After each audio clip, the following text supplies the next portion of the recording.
This photograph, and I was looking through it, I actually took well over 15 years ago in the Marche region of Italy. That's over to the northeastern side of Italy. And it's a little hilltop village called Monte San Martino. We have some friends who have a house near them. We've been there many times. And I thought this would be a really good subject for particularly pen and wash, but I'm going to talk about that in a moment. And a good subject, I think mostly I'm interested in it because there's quite a lot of drawing involved. This Monte San Martino, I think a number of things jump out straight away at this. First of all, importantly, as far as perspective is concerned, we're looking down. I've photographed this looking down at the village. Some of the things are about my eye level, this sort of area here, but much of it is looking down. It's also been photographed in the midday sun. So really, I remember it as being a particularly hot day. And it has, given that it's sort of siesta time and everything, it has a sort of sleepy feel about the whole thing. Okay. A lot of this session is going to be about drawing. I'm going to be drawing in this pen in a moment, but let me show you some of the other materials I'm using just before I get going.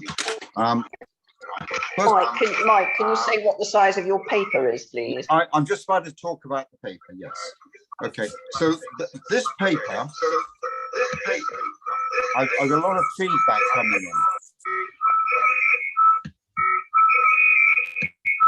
Can you hear that, Lois?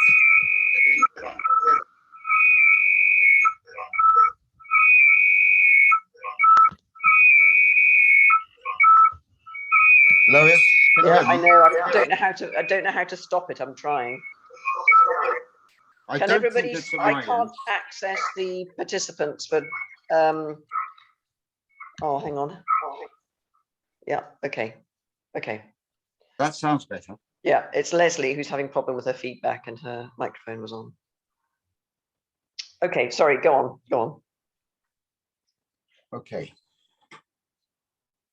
I'm with you in a moment. I'm just juggling around with my laptop. Yes, still.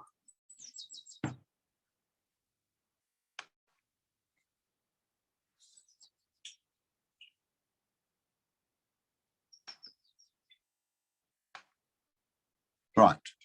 I'm back to where I used. That's right. I can see what I'm doing now. There we are. So, have you got the whole of my paper in the screen, Lois?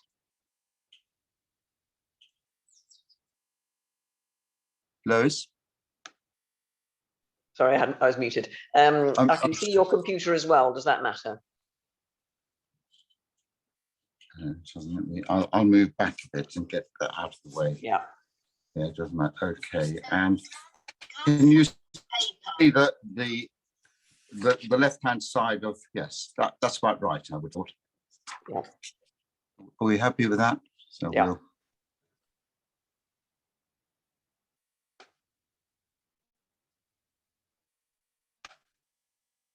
Okay. I think I'm back and I feel more comfortable. You've gone muted. You've muted yourself, Mike. Actually seeing a little bit. About the material. Have I done so? It's funny how it does that. Oh no, it's okay. It seems to be okay now. It went out for a bit. No, I'm okay. Yeah. Yeah, I'm okay. Fine. All right, we got there. A word about the equipment and materials. I'll start off with the paper. Usually, I use a Saunders full cotton paper, 300 grams per square or 140 pounds. And I think for 95% of all the demonstrations I've done online, I've done that. But this time, and I brought with me to Barbados a couple of sheets, I'm using a Fabriano only half rag content. Whereas I normally use a cold press, which is something between smooth and rough, I'm actually using a smoother paper here. Why? I quite like drawing in ink on paper like this, but it makes no difference at all what you're doing. The size of my paper is roughly 14 by 11 inches. This Fabriano is a little bit because that's what it is. It's a sheet of paper that I've torn up in 4 pieces, and this is a quarter of it. So that's the paper. The paints I'm using are all artist quality paints, and I will talk about the colors as I go through them. Most of them are translucent quality paints, but I'll mention that when I go through them. The point is, these are in a palette that I buy my paints in tubes, and I squeeze the paint into the palette. But the main point about this is I'm using professional artist quality, therefore more expensive paints than you might otherwise use. But if you're not using those, it doesn't matter. That's just fine.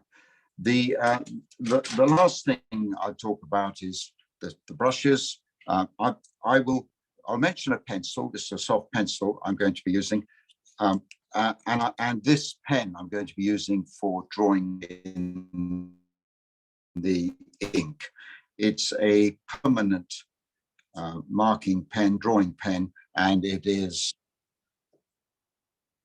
0.8 this size, something like that. I tend not to go much lower than that. And then I've got a range of brushes. There's a imitation squirrel mop brush there. This is a squirrel hair, smaller squirrel mop brush.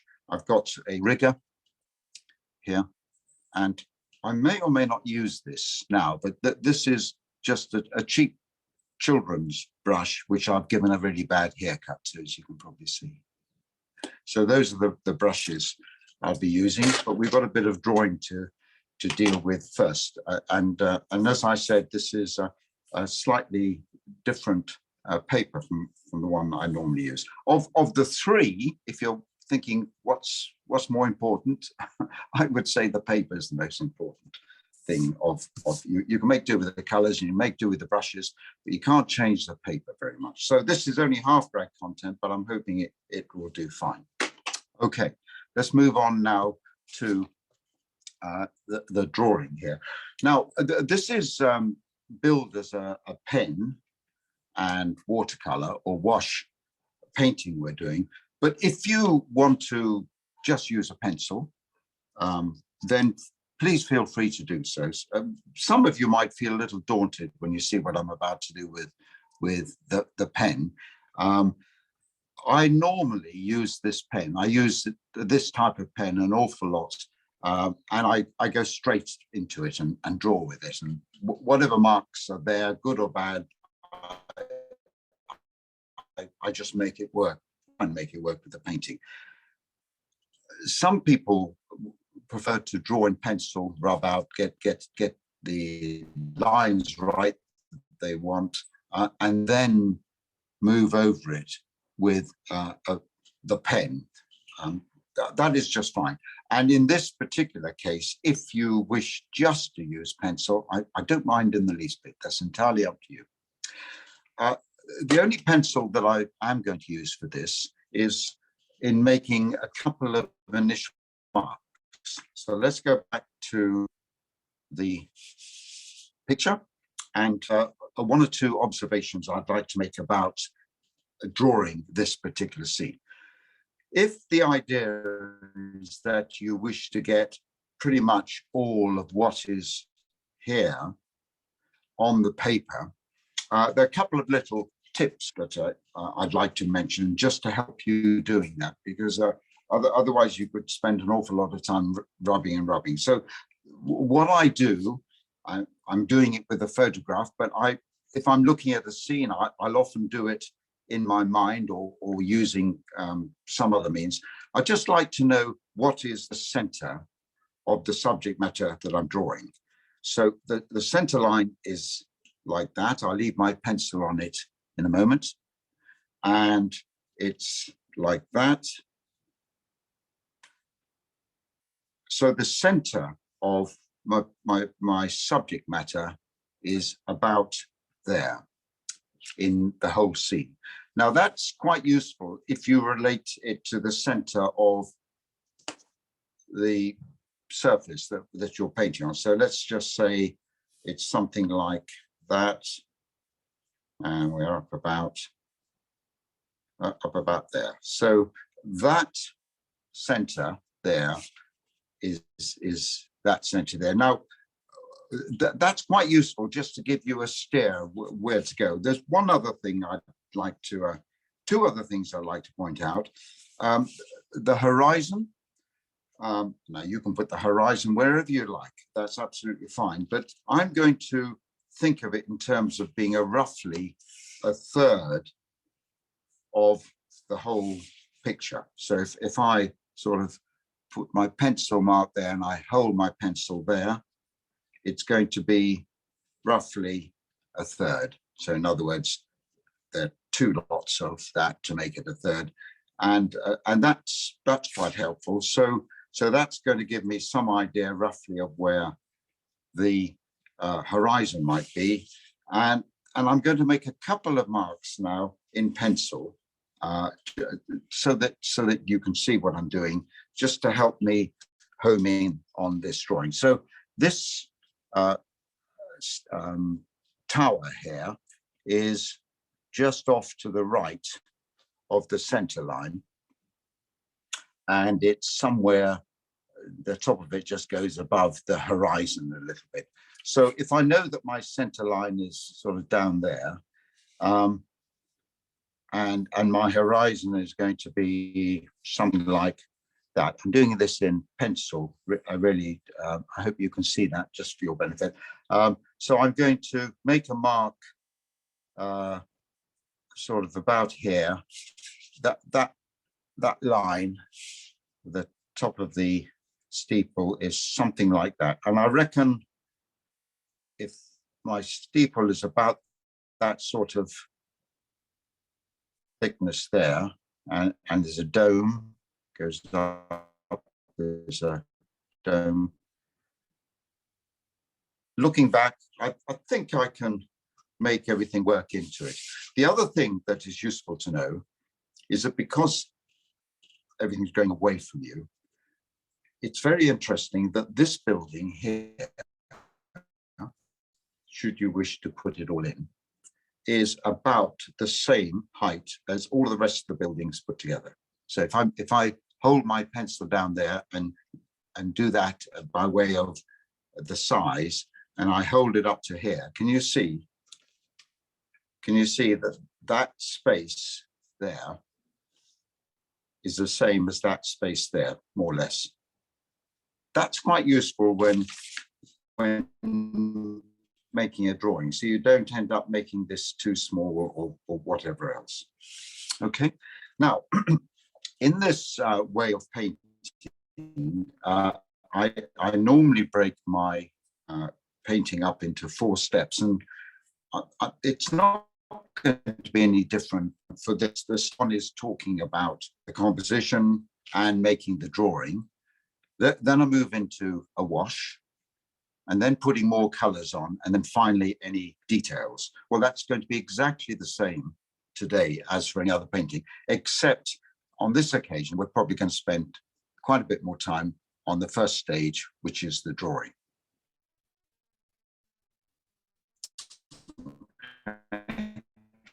And then the other two is actually going to be a lot quicker. So the drawing is going to take longer today.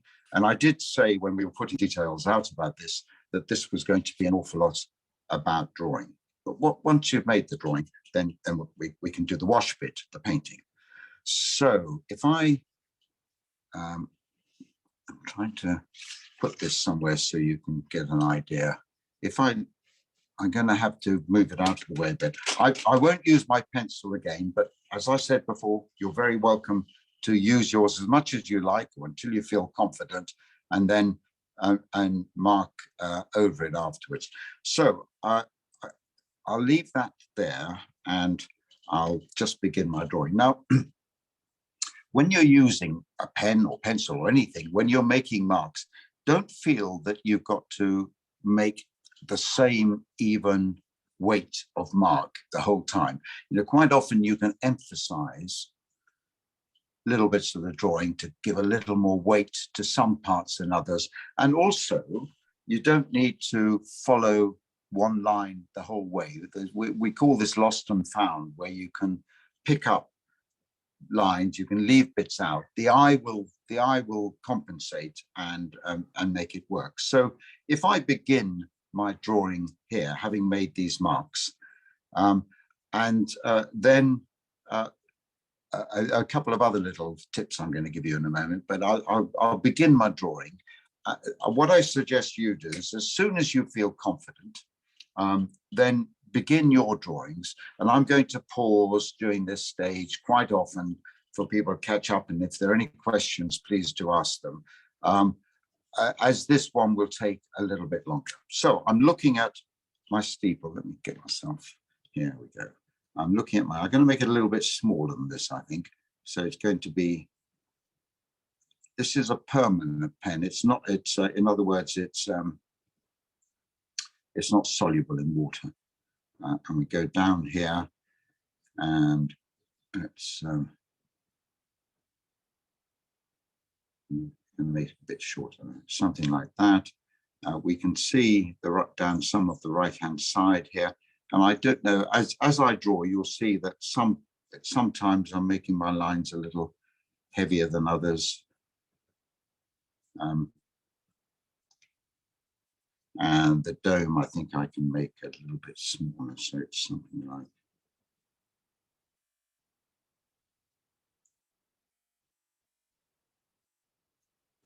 I've got a sense this one's running out of ink, but I've got other ones here. So let's come back and put in and relate it. So I've got I'm going to put this little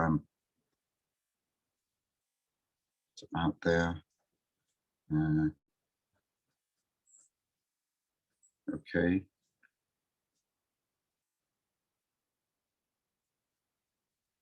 We're talking of looking down, that the angle of that roof that I've just drawn there is going down because our eye level is above it. So let's something up here. I wonder if I haven't made that steeple too big, but it doesn't matter. So we go down then here and we'll make that mark. You can see that side of the building. This little roof here, I know it comes below the steeple about there, so I can take that down to here.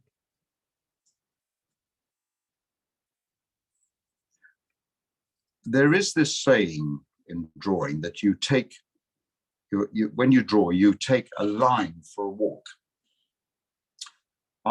I like to think of that as not just taking the line for a walk, but taking your eye for a walk as well. So constantly throughout the whole drawing, I'm doing imaginary lines and making little marks. So when I wanted to know where to place that, the back of that roof there, I could see that it came under the tower about there, about somewhere down there. And I've got a sort of idea of what that shape is in size. And it's something like that. And I made my mark there and did my drawing there. And we'll be doing that. I'll be doing that a lot as this goes on. So let's move out to here. This building, the angle of it is going down a little bit. It's slightly above my eye, below my eye level, something like that.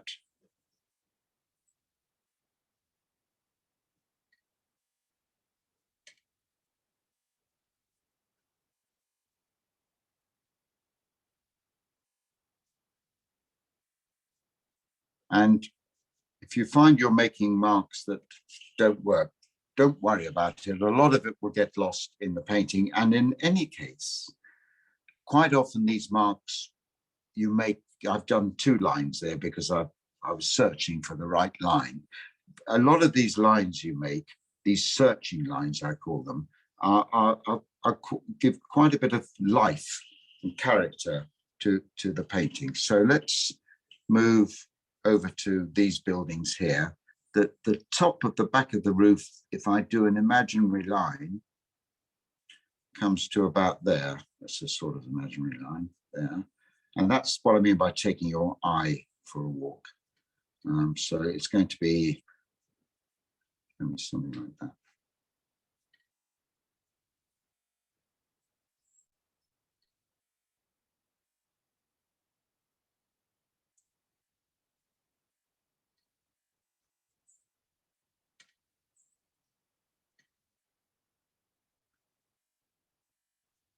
I can only see a little bit of this roof here, so that's what's happening there.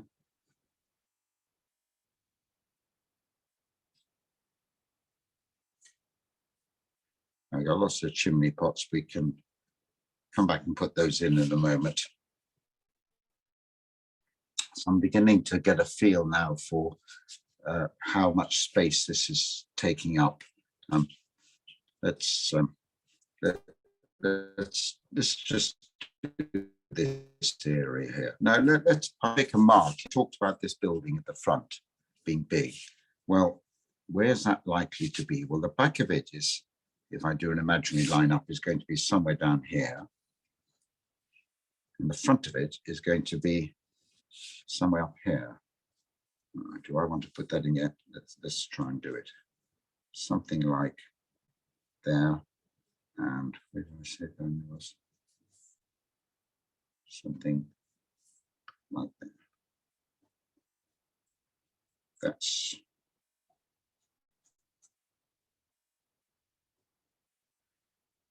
and that goes, this bit here goes imaginary line up, takes me to about here. Goes to about there.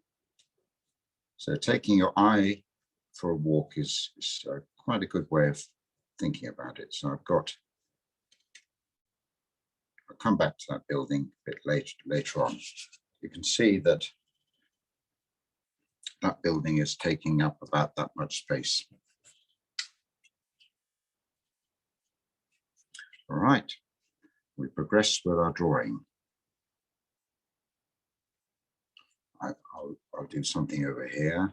So jumping around to wherever you feel comfortable. And that point there is about there on the roof. So it's something like that.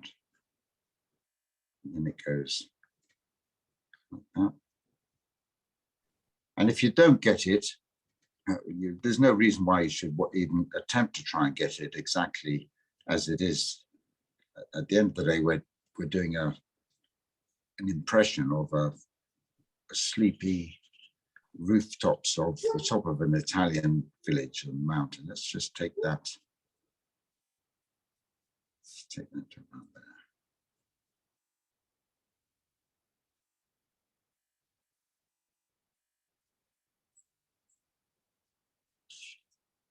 Okay, I'm reasonably confident that I'm getting that. Let's move over here and put in some of these big buildings. Okay. I'll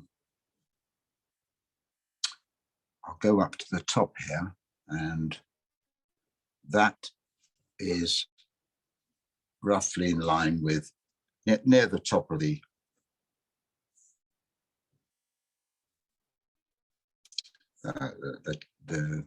dome. And it's another really useful thing for drawing is what we call negative space. So this space here, if you think of it as a shape, think about what, when you're drawing, it's going to be something like, it's a bit like something like that. Something, that sort of space. It just helps you relationship of things going on. So let's go back up to the top here. It's almost at my eye level here. This is now almost at my eye level, which is something like that. And the rooftop.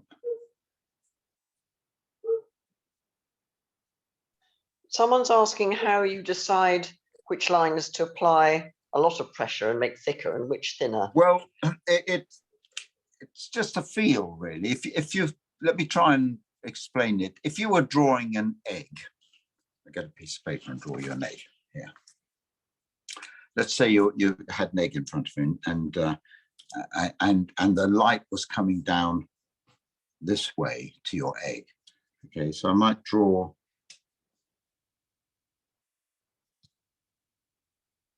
I might put the emphasis and the weight on it down here, and be a bit softer with the egg up there, and if I wanted to put a bit of shading on that side, but that would be where I would place least amount of weight, and that would be the and that would give it a certain weight, even without that shadow I put in. Just give a certain weight of the object, which is defined within the lines, and you take that on into lots of, you know, whatever else you're drawing. So when I'm looking, let me see if I can, where might I place a bit of emphasis. I think I'd make that quite strong, and then here, and then maybe this one not quite so strong. It's subjective.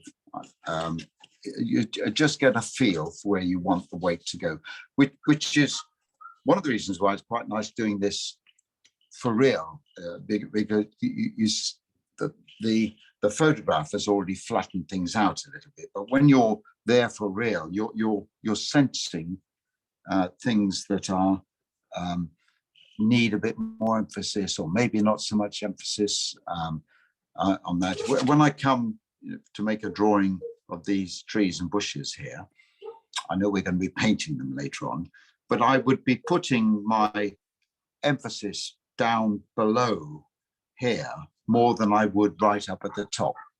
And I'd be making, whatever lines I do make, I'd be making those lines much lighter. So as I go through my drawing, if you just, I'll try and, if I don't mention it, just keep an eye on what I'm doing here. This, let's see if we, it's something like that. Okay.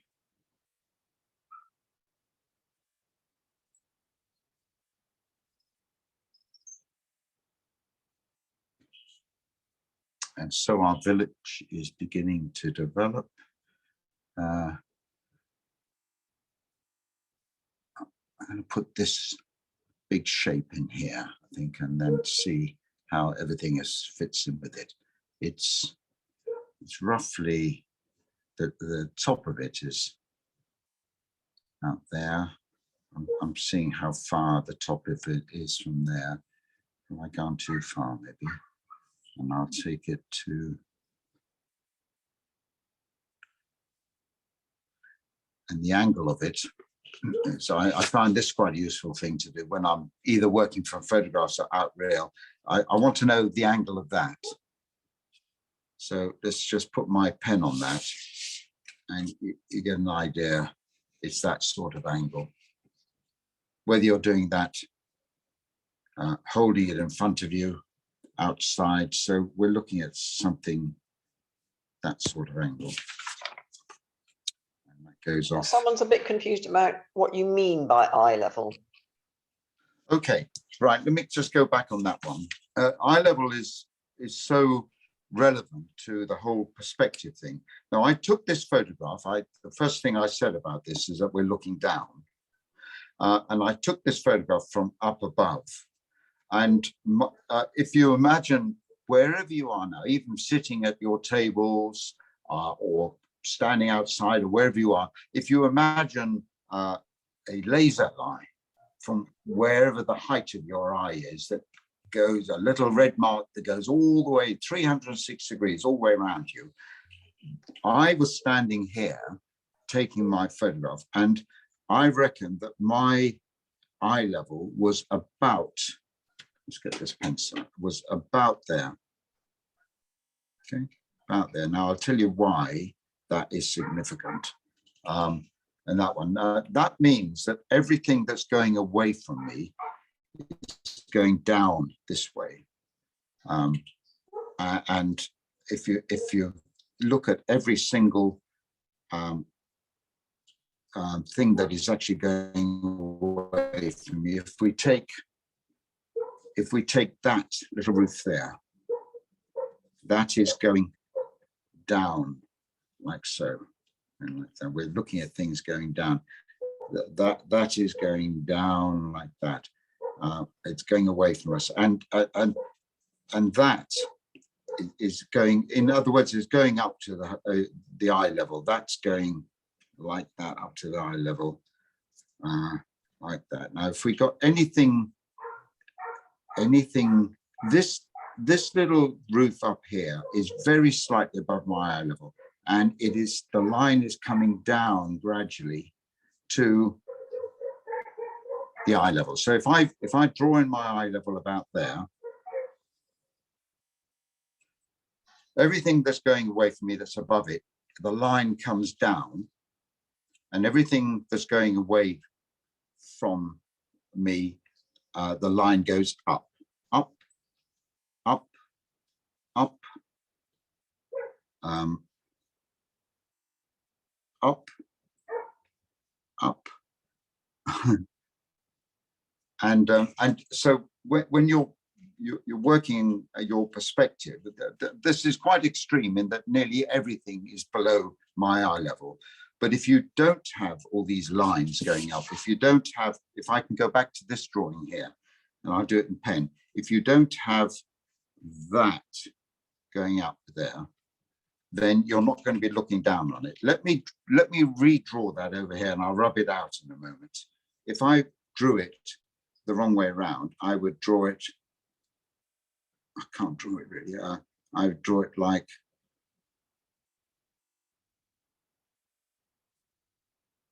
so everything is going the other way around. So that I've drawn there. Now, can you see that is coming down my eye level? It's coming. So that is telling me that my eye level is down here somewhere, because everything's coming down to it, down to it, down. That's not going away, right? Yes, but that line is coming this way, so it's going up. That line is going that way.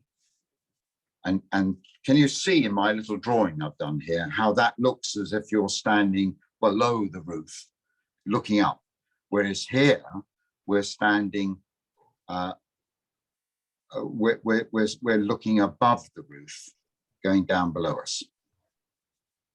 It's quite a tricky thing. It took the Renaissance artists several hundred years to work all this out, so don't expect it's going to come instantly. But that is what it was the very first thing I mentioned to you, looking down eye level, and so my eye level is, that's why this line, and that line in particular, that line in particular here, which is going away, is almost level. I'll get rid of these lines in a moment. I'm just doing them for your benefit. And the only, maybe I could even emphasize that a bit more, the only one that's roof is going, is that it's very slightly going down, because it's very slightly above my eye level. I hope that doesn't totally confuse you, but that is the relevance and the importance of your eye level. When it comes to, excuse me, when it comes to perspective. All right, so I hope that answered the question. All right, let's just progress on. How are we doing? The next steps of painting and everything are going to be so much quicker than this drawing. I don't know whether it comes across to you, but I love drawing. So I'm just looking at this roof, this one here. See if I can put that there so you can see. And the edge of it is going up to my eye level. So let's so the edge of it is, where do I want to put that? Go a bit about there. See that line? Yeah. All right. Let's just put that building in. So, what you find with drawing is, and this is all to do with taking a line for walk and your eye for walk, is, and I began by making a unit and trying to get that reasonably how I wanted it, and then I've been relating everything else to it. I've been making imaginary lines going up, imaginary lines going to the side. I've been looking at spaces, called negative spaces, around anything that's going to pull me to making this drawing work. So I'll just carry on a little bit here. That. Not quite sure what's happening there. Some sort of patio that goes down here.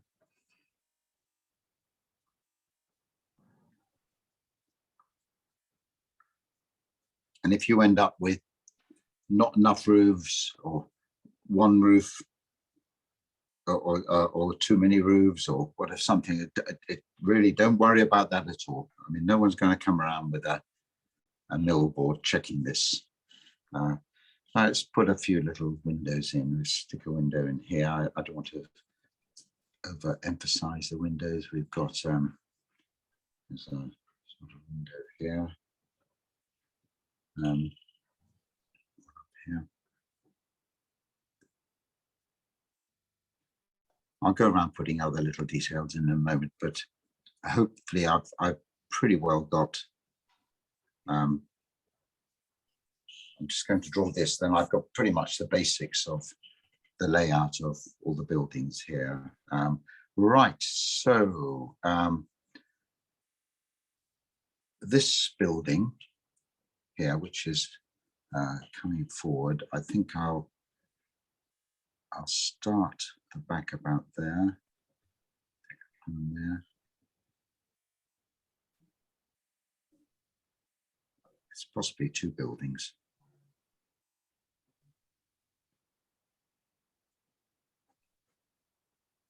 Okay, and that comes down to here.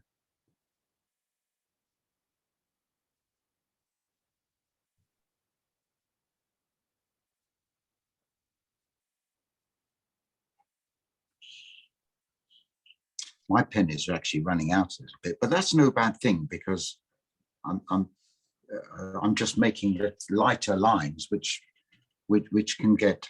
I can come back and do more to them later on, or I can do something more to them with watercolor as this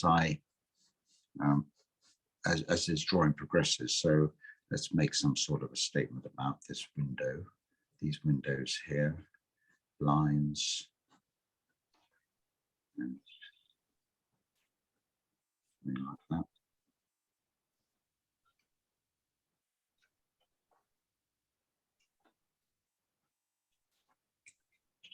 Okay.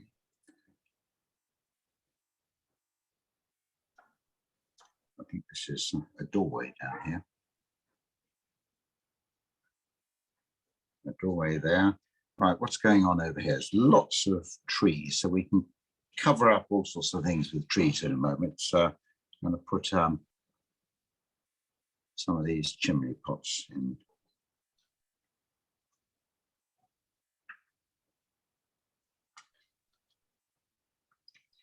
There's one here. So I'm going to give you plenty of time. I don't want anyone to get too rushed. When I have finished my drawing, I'm possibly drawing a lot quicker than a lot of you do. So I'll give you all the time you want to work on yours. I'm wondering whether to make this a bigger roof. Yeah. It'll do. I'll leave it as it is. So we've got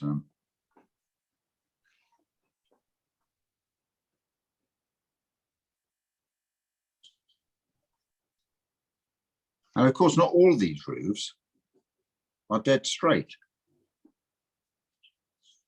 Which is part of the charm of a hilltop village like this. Certainly, they're not all dead straight. Let's make that. I'm going to make that, bring that out here a bit more. Just make that more dominant, that roof. That doesn't matter. It can be a drain pipe or something later on.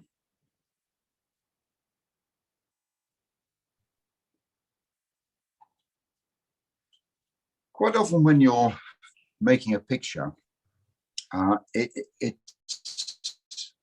it's helpful if you don't put too much detail around the edges.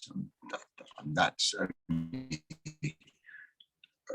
a rule that can be broken whenever you want to break it. But I'm not quite sure what I'm going to do down here. But I'm going to try not put too much detail around here. Similarly down here, I'm going to wait and see. I'm not even convinced I'm going to put these railings in.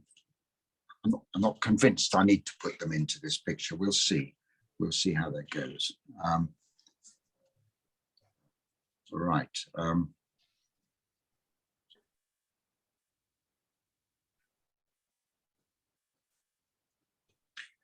Okay, we've got these trees. Let's just, I want to mark these only slightly, these trees, very, very light lines. I talked about using lighter lines at the top. So I'll take the trees down here, and it all gets a bit dark down here. What's going on? I'm not quite sure how to handle this bit. I will definitely put some sort of a lighter tree there, and maybe another one, something like that. All right, so what's going on over here? A couple of chimneys now.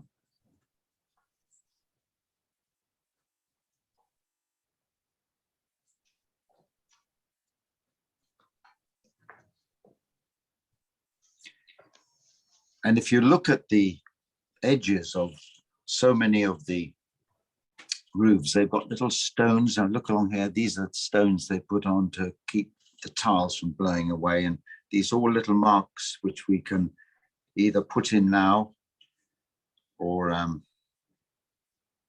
put in later.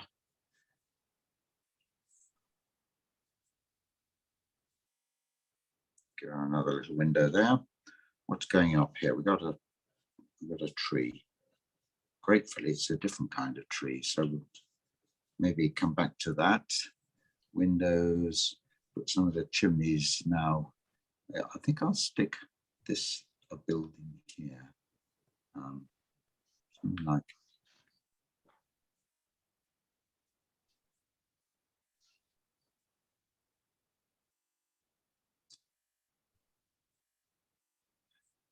Okay.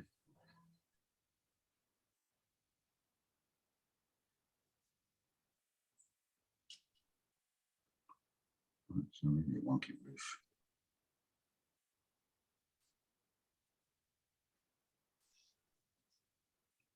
Let's track of what's going on there. That one.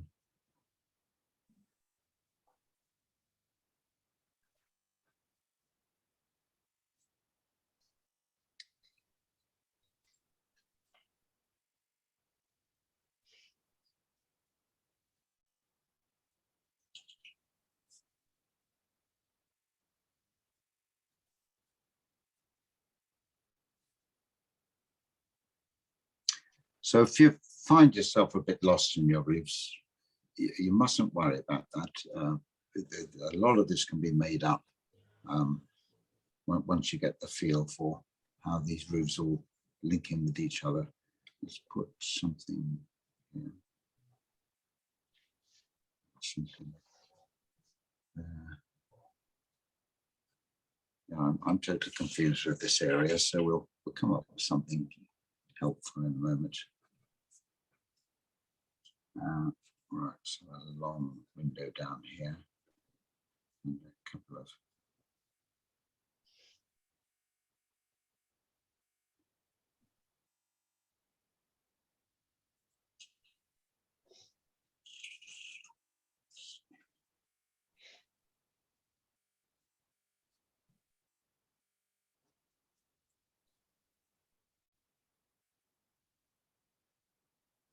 I might stick a chimney here, but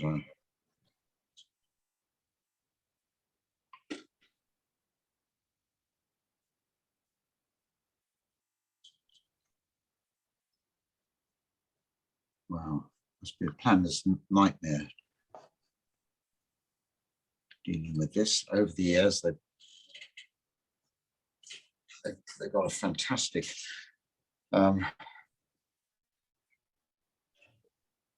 movement and music to the rooftops. Okay.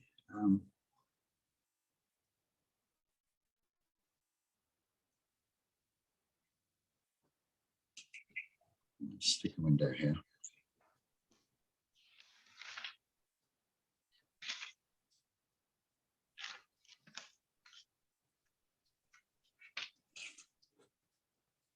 Right, so much of that area is going to be trees.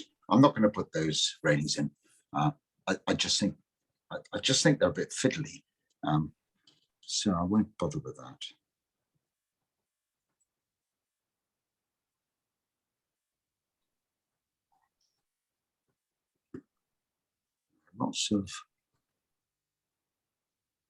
Lots of these chimneys, which are so integral to the feeling of an Italian village.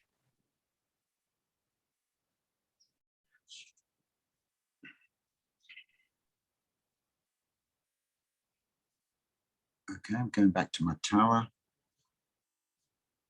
and bell housing. Sometimes.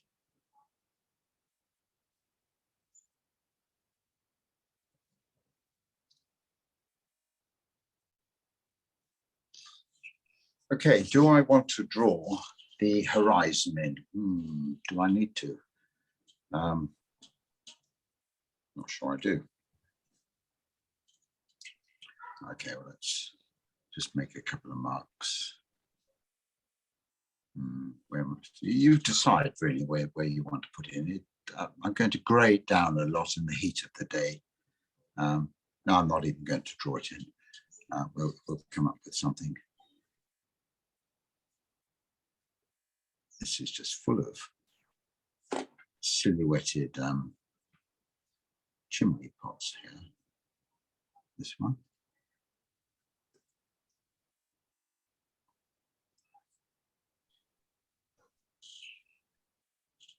I'm beginning to wind down on my drawing at the moment.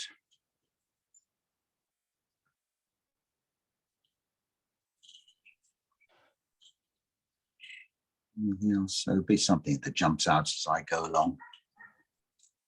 There's a crane in there. I'm not going to put the crane in. But I'm going to rub out these pencil marks I made when I was talking about perspective. Don't really need those.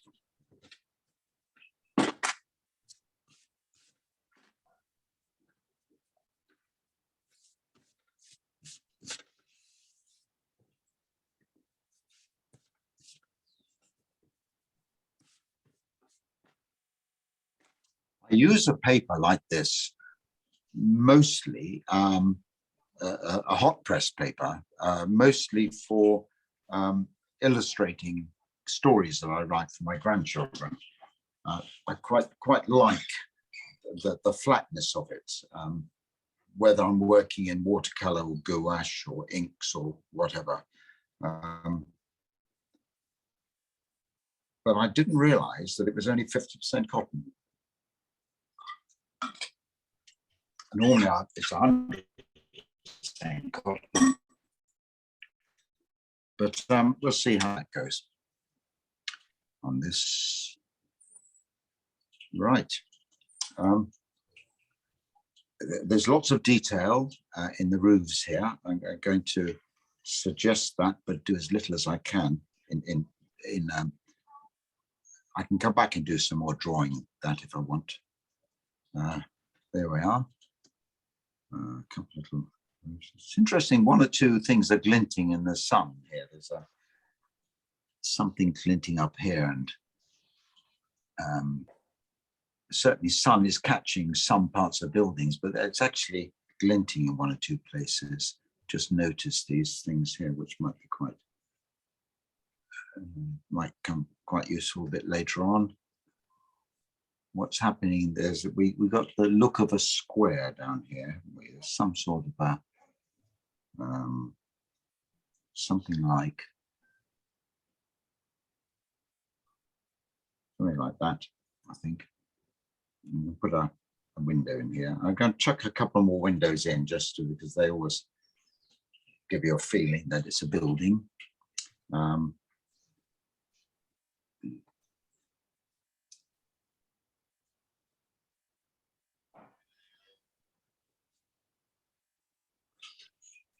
Right, where have we got to? We're an hour into this session. Normally we'd be motoring on past the drawing stage, but this is about drawing, and I did warn you about that. So I'm quite happy to leave it at that.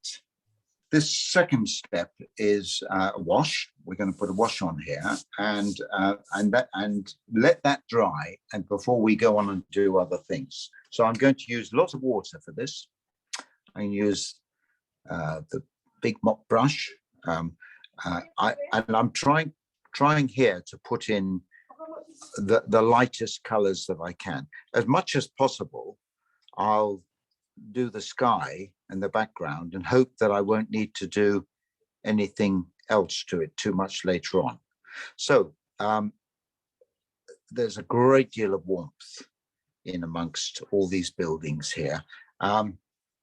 There are some white bits I mentioned, which are where the sun glints, but I'm not going to, I can put those in later on with some white paint. So I'm not going to worry about it. There's nothing here I want to avoid putting paint on, but I want it to be the light color. I mean, essentially, I'm going to try and get the lightest colors down that you've got where the light is coming onto the roofs. I'm going to put in the sky here coming down and some suggestion of the hills in the background, but I might need to do that once this wash stage is finished. So let's make sure you're seeing everything that I'm doing here. I'm using a big mop paintbrush here, and I'll put the sky in now. I'm quite keen to get this effect of the sun bleaching out the scene a little bit here. So instead of going for a strong ultramarine blue, like a Greek sky or something like that, I'll go for this sort of slightly hazy look. So I'm going to take cobalt blue. Now, I'll talk about these colors. I'll go through them. I've got 3 blues here that I could use. The coolest of them is cerulean. Then there's cobalt. And then there's ultramarine blue, French ultramarine blue. I'm not going to use that, although that's quite often a color you might use for a warm sky, but I want to get a sort of hazy sky effect here.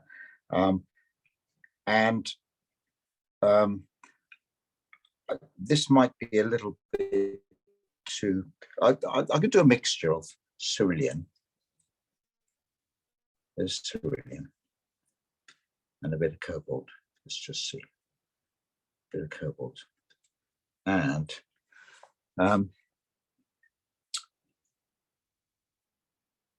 Okay, lots of water in that, but also because I want it slightly hazy, I'm just going to grey it down ever so slightly by putting, in effect, in theory, I'm putting an opposite colour in. So I'm going to put a little bit of red in. It's just going to grey it ever so slightly. Too much and it will go mauve. That's gone a bit too mauve for me. Let's just bring in some blues here. And I'll give a sense of there maybe being some clouds here. You always be careful you don't fall into the trap of just following what the photograph will only respond to things according to the technology of the camera and the lens. So let's just put this. Oh, this is very smooth paper. So we'll kind of go around this lot a little bit here. And I think I'll make it lighter, a bit lighter down this end. I'll bring it right down. Don't worry about the hills at the moment. I'll bring it right down here for a moment.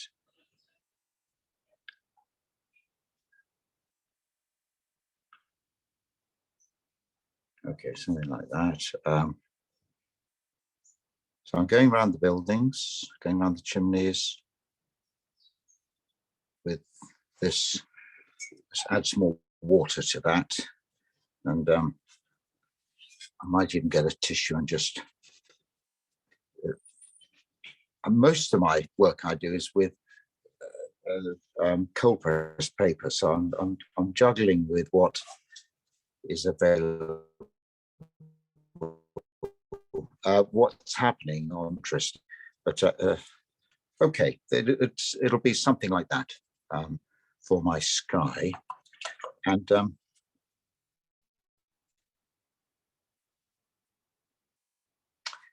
now for this area here, bringing the warmth into it, I'm going to use. I have a number of options. If I did nothing here, I think it'd be a bit cold. The two colors that I might use are raw sienna, which is this one here, or yellow ochre. Well, raw sienna is very slightly warmer. There's not much in it. A warmer color. Let's just bring that in here. Lots of water and take that over here. So use lots of water.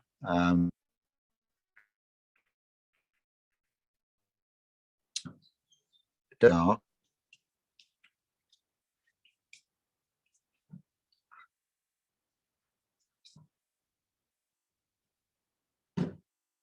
And if you miss little bits out, don't worry, they could just be of some good use to you later on. So we've got this here. This wash stage on this particular painting, I'm going to suggest, is pretty simple. Right, do I want to, I'm not going to, yeah, I'm just going to dab out where the tops of the trees are a little bit. We've still got some of that yellow colour there.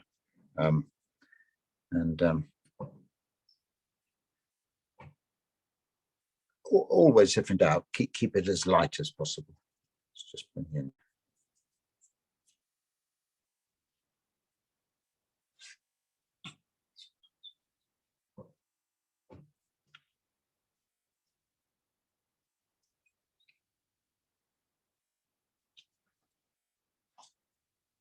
Right, I think that's the wash stage.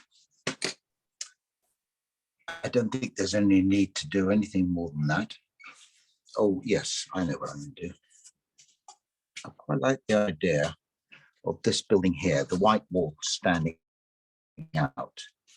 I know when I did my practice painting, I quite like that. I'll just... Mike, could you revise the colour you used for the buildings, please? Yes. Okay, so let's go back to the sky. I put that in first. I could have done it the other way around, but the sky, I did a mixture of cerulean blue and cobalt.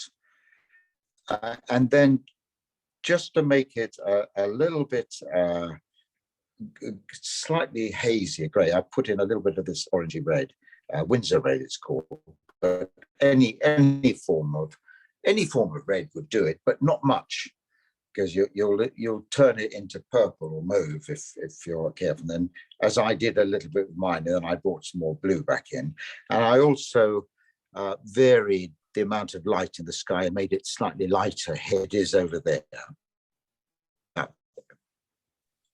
Entirely up to you as you want to do. I just felt I'd just play around with that. And then here, I took over all of it some raw sienna, very watered down, and took it all over and then dabbed out a couple of things.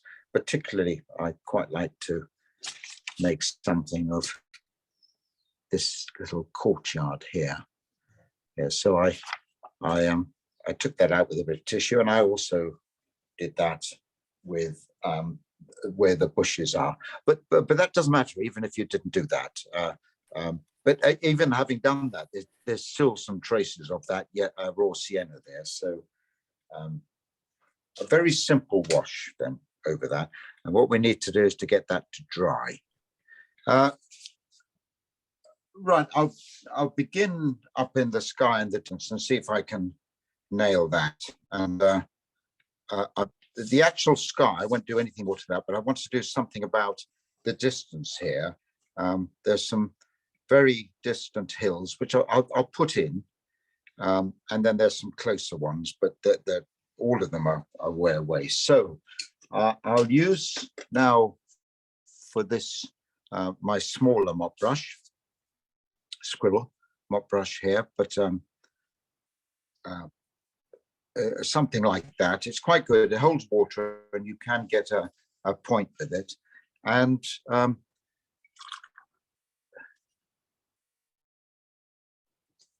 I'll paint in some distance here, hills here. So let's do that with, say, try a little bit of cobalt blue and a bit of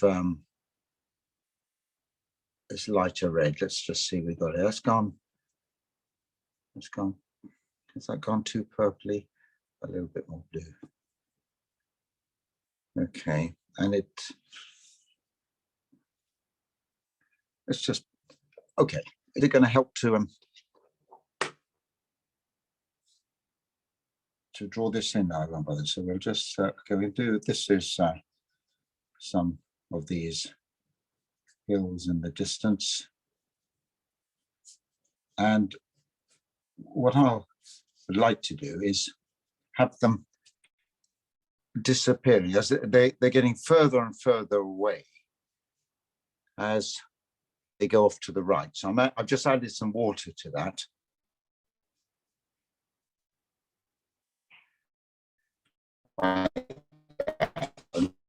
And that should be lighter down this end.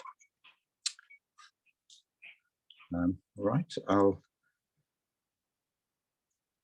pick up. I'll go back to my raw sienna. Just I'm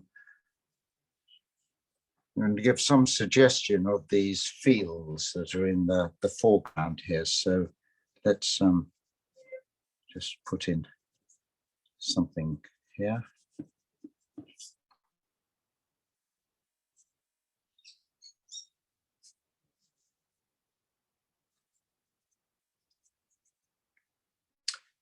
I'm going to wait for that to dry for a moment, and take over something a little bit darker here, and that will be the hills all completed with. Let's just give that a moment to dry and come back to that.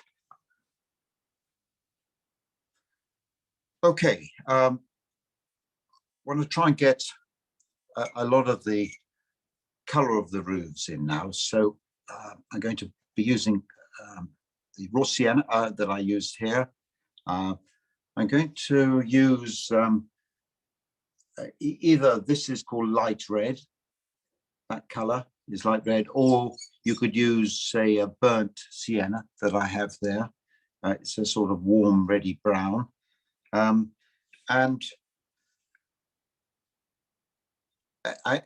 as I go round painting, I'm going to be putting down a layer of color and then dropping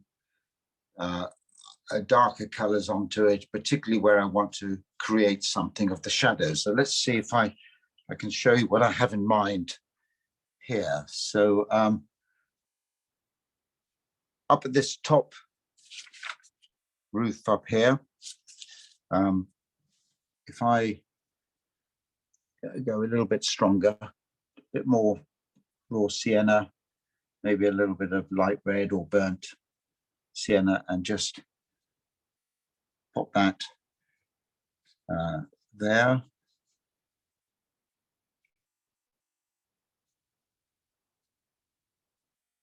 And then where it is in shade here, let's pick up, say, something like a bit of ultramarine blue, or maybe a little bit more red, a bit more blue. I've got a color, and I'm going to bring that here in this sort of shaded bit.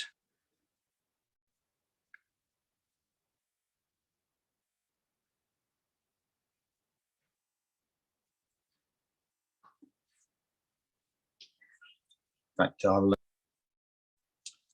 just pick up a little bit of blue and add, and just drop it in there. And that will sort of paint around the dark area. It will leave this looking as if it's got some light on it. And so what I'm going to do is show you a couple of roofs here like that, and then you can start playing around with this. So let's look at this roof. Revise what the roof color is, please, Mike. But I have used raw sienna, but then I brought in to give it a bit of redness. I brought in a little bit of light red here. It's a color I haven't used a great deal of, so I'm just trying it out. But in the past I would have used burnt sienna, but something with a bit of red in it, just to make it a little bit more orangey, which is maybe the top of the roof. And then round the back here, where it's in the shade, I mixed a bit more of those colors and added a little bit of French ultramarine blue, and then painted that in, and I've dropped a couple of little spots of ultramarine blue in there, which will give it all a sort of feeling of a patina. So let me paint this bit here in similar way, and you get a feeling what I'm going for. I'm happy to sort of keep remixing and this combination of colors roughly, because it will always give a feel that we've got different kinds of houses. So let's go back to my raw sienna and add a little bit of light red and put that here. So the sun is on this bit of roof here, and it sort of it takes it through to there a little bit. We've got the sun catching that, and let's do a few little roofs up here. I've got a bit of sun catching that one and there, so got that sort of orangey bit, and now you can move around as much or as little as you like here. So I'm just showing you these little bits of roofs that I'm playing with here, and then I can get some French ultramarine blue and add that to it, or you could get, say, something like some burnt umber and add that to it. It's going to be something on the dark stage, and then I'm going to run that here. And so that's sort of the shadow. And if I want to drop in some other colors, I can. I'll make that a little bit darker, actually. That's a bit more of that blue. And let's just drop it in here. If you're adding colors to something that's already wet, try and use a strong color. Then, and that's the shadow. And we've also got, let's bring in this a bit more red, I think, to that. Let's just bring in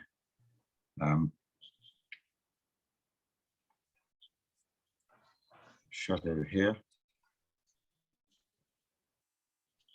And wherever you're leaving bits that were have just got the light of the wash, that's great, because that will give you the light that's coming in on the whole scene. So we've got a shadow that goes across here, and something down here, and particularly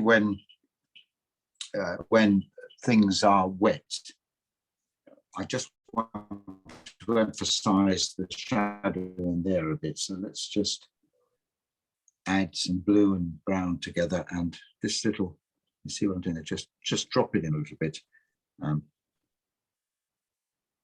Take that under there, and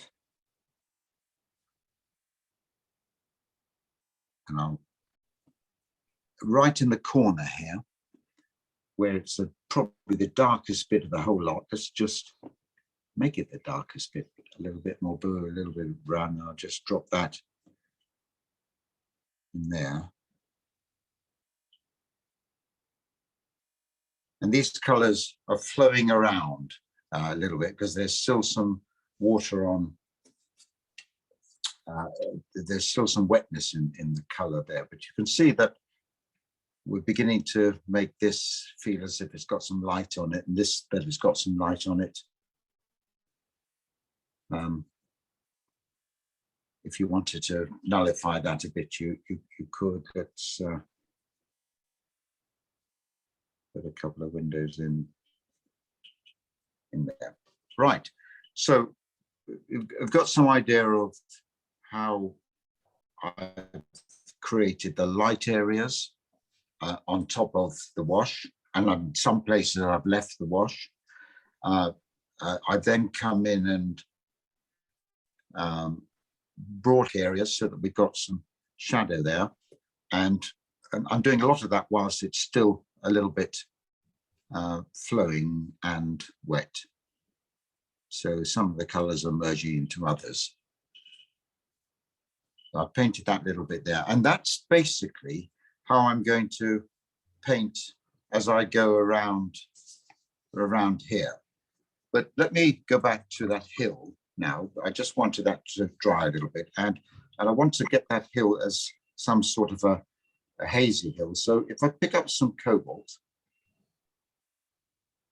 and add a little bit of,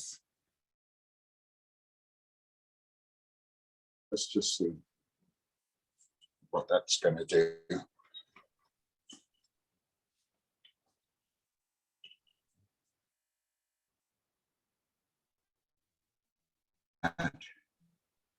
Around here, up to the edge of the building.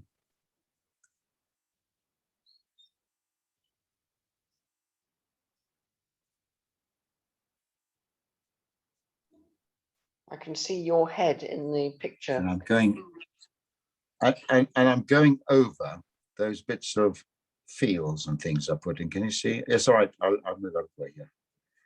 I'm kneeling on my stool. That's why.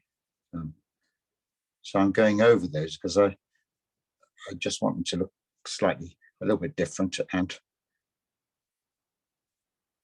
again, coming up to the chimney pots, the buildings, the roofs.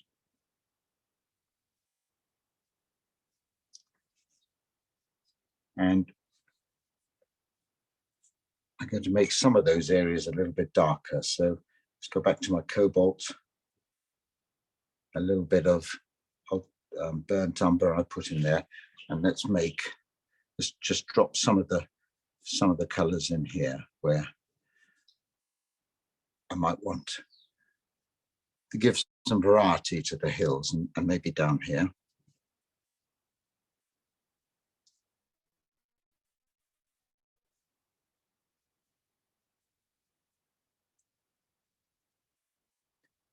Always when you're bringing in wet colors on wet colors, make sure that the second lot of wet color you bring in is stronger, and then you'll avoid the blossoms and the cauliflowers, or whatever you call them. So I'm just dropping in one or two slightly darker colors there, whether I'll do any more to the background or not. I really didn't want the background to be an overly a feature of this. The emphasis is on here. So I'm beginning to get the feel here for light. I think you can see that sunlight on here. I can adjust it as I go along, but I'm now going to, let's just pop a bit of that there. I'm going to basically work around all of these that I'm going here. So I'll let you sort of paint on for a bit and come to these bushes. I'm wondering whether, because I did say that I could have done something with these. No, I'm going to paint around here a little bit, and then come in and do something with the bushes in a moment. But I'll give you a bit of time to play around. Remember, if you want to, a bit like weighting the line in the drawing you've done, if you wanted to make something a little bit darker, whatever, once you put this in, just drop in a stronger color. I made that a bit darker there. I particularly whilst it's wet, you put a stronger color in, and it will kind of paint itself for you. And that's what we're hoping for. Okay, let's motor on along those lines that I've spoken of. I was using, remember, I have used raw sienna as a kind of vehicle. I've dropped in some light red or burnt sienna just to add it, make it a little bit more orangey. And then I brought in some ultramarine blue, maybe a little bit of burnt umber, or maybe a little bit more of the red, whatever it is, just to vary the intensity of how light it is. And lastly, don't worry, you don't have to paint every single little morsel of your paper. I've left little bits here. I hadn't even meant to leave them, but I've noticed they're quite good because they're kind of catching the light. And so one or two little bits, when you're not painting your living room wall here, you're making a picture. So whereas when you draw, you do this lost and found, you make marks and you leave areas and so forth. You can do exactly the same when you work with paint. This dome, I'm going to treat that a little bit with a little bit more blue. I quite often use things that are already on the palette, so sort of blue here. Let's see if we can I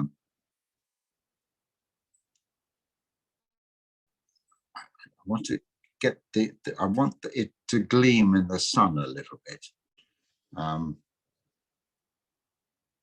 So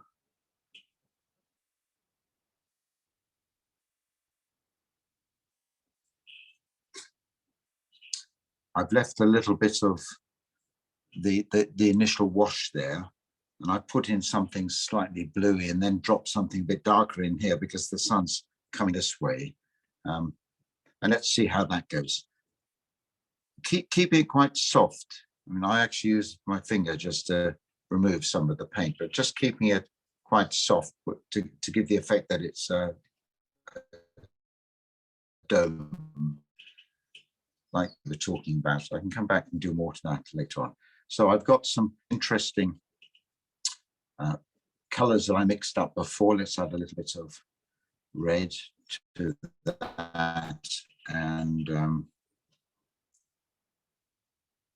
bring that in here, because most of this is in the shade, but there's some bits that are not. So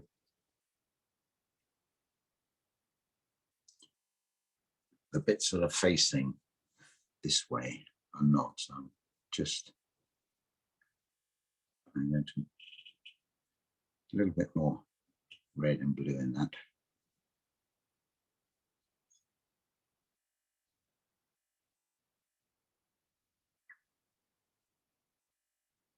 Okay.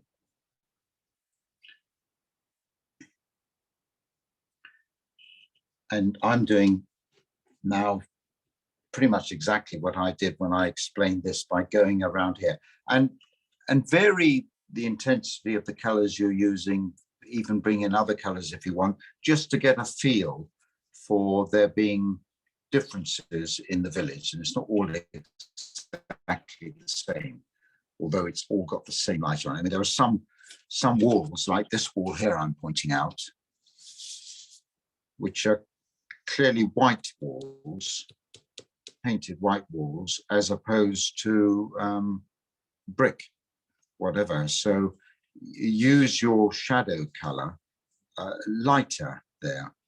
I'll paint that bit so you can see what I'm doing in explaining that. Let's and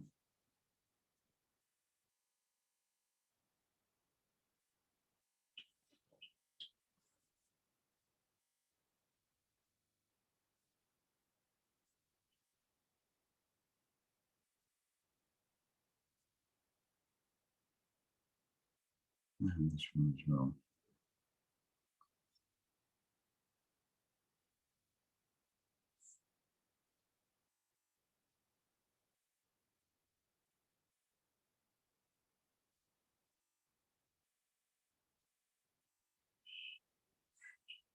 I drew some little lines where my bushes and trees are, and I'll sort of come up to them lightly, and then we'll deal with that in a moment when we talk about the bushes and the trees.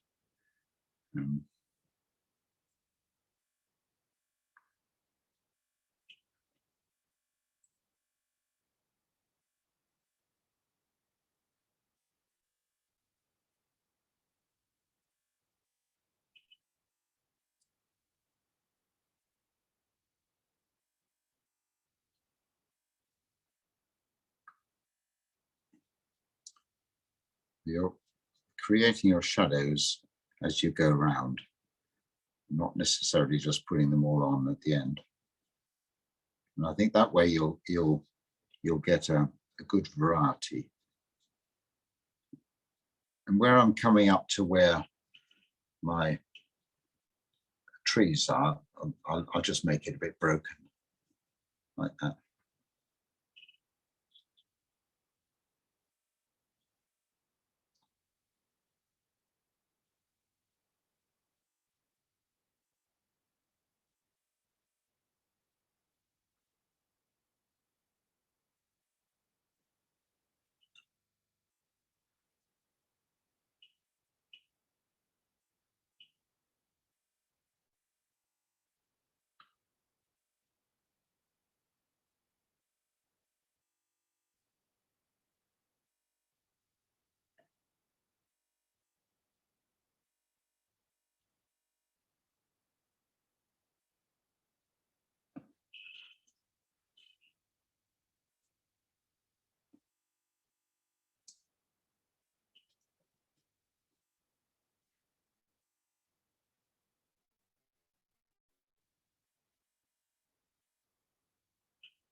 Right, so it's a process now of just going around and putting the details in.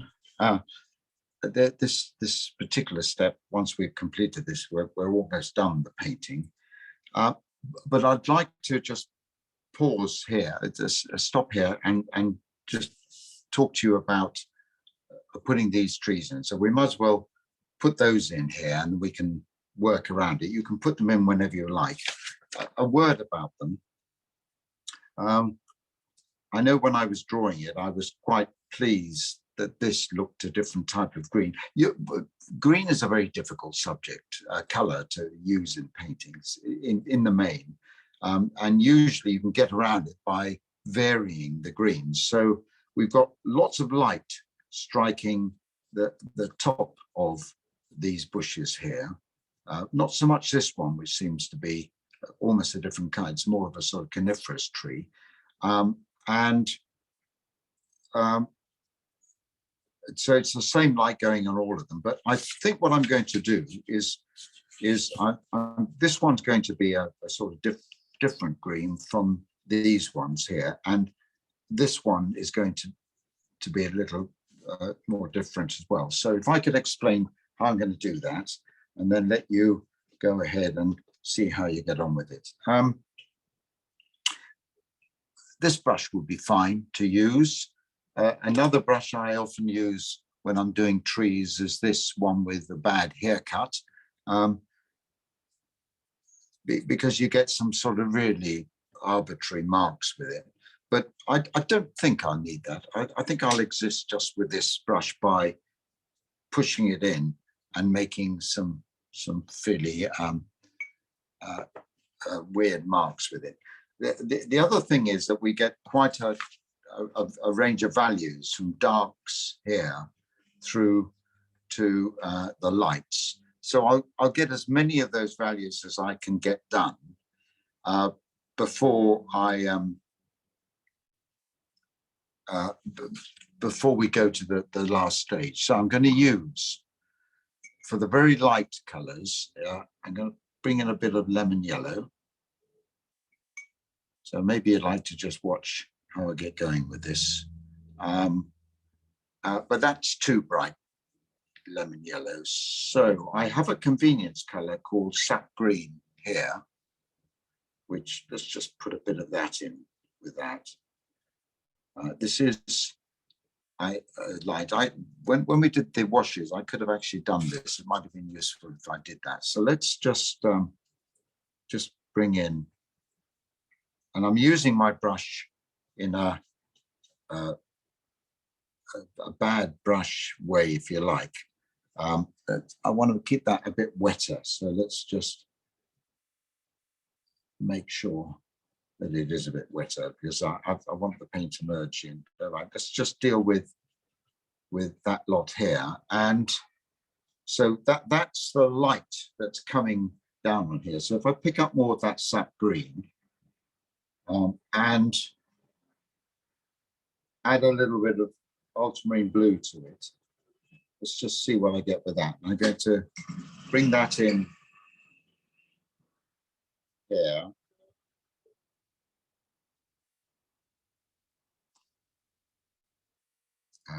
Where is it? It's down here. The very dark bits I can come to later on when I'm finishing off. And I'm bringing that in whilst it's still a bit wet, so that it's sort of blending in. I'll make that a bit stronger as well. So let's get a bit more green, make that paint a bit stronger, and a bit more blue, and just bring it down here. Take it up to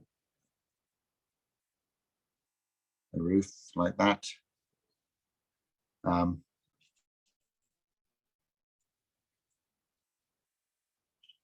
And pick up a bit more blue and drop that in here for the moment. This is almost pure blue I'm using.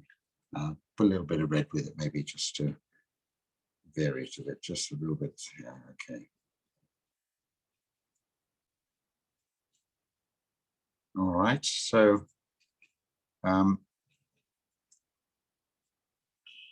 so that's some idea of the light coming in those trees, I'll move to this tree in the background here, and I'll use my sap green again. If you don't have a sap green, then you could mix, say, something like cobalt and a cadmium yellow or an Aurelian. That will give you something like that. It is convenient because you can go straight to it, and you've got your color instantly there, but it's not essential. So I'm going to bring in sap green and a bit more ultramarine blue. Now this is one that's going to be mostly in the shadows. Let's just see. We've got, it's a sort of shapes like a bit like that.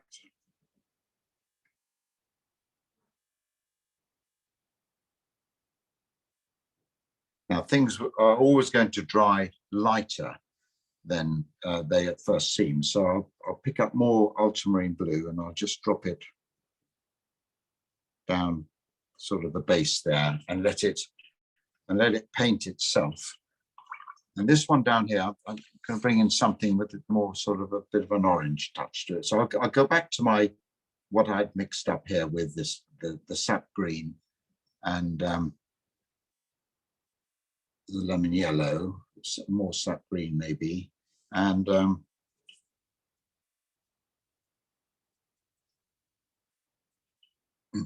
I'm not going to fuss about exactly what's happening here. I've talked about the sort of the edges of the painting before, but let's pick up something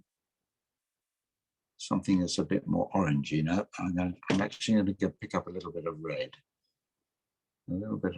and yellow maybe.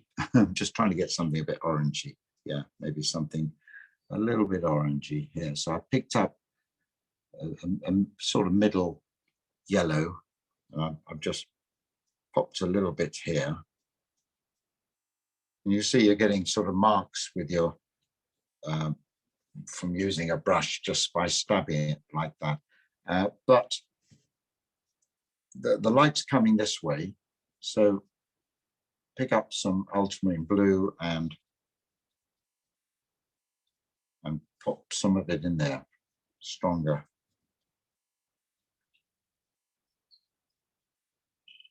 Okay, that's made some sort of a statement of the bushes. I'm going to work my brickwork around that, and then we'll come back and finish it all off for the last bit of it.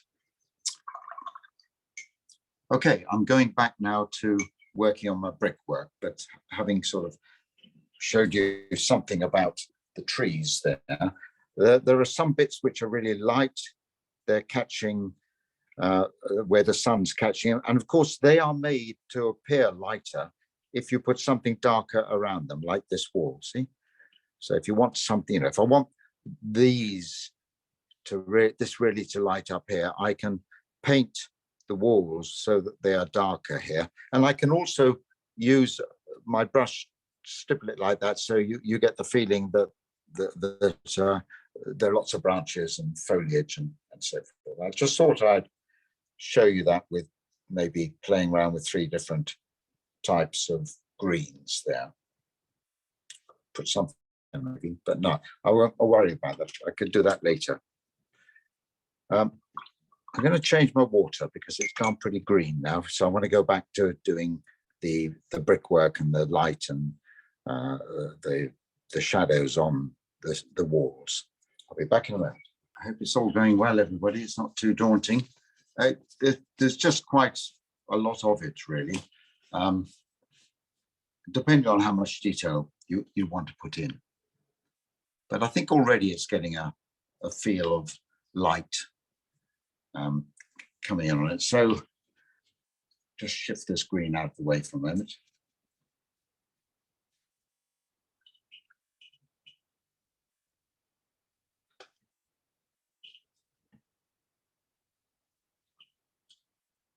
And go back to some of these roofs. I'll get through these roofs as quick as I can now, so we can move on. Going back to my raw sienna, a little bit of light red, get some orange, into the roofs, and let's do something here.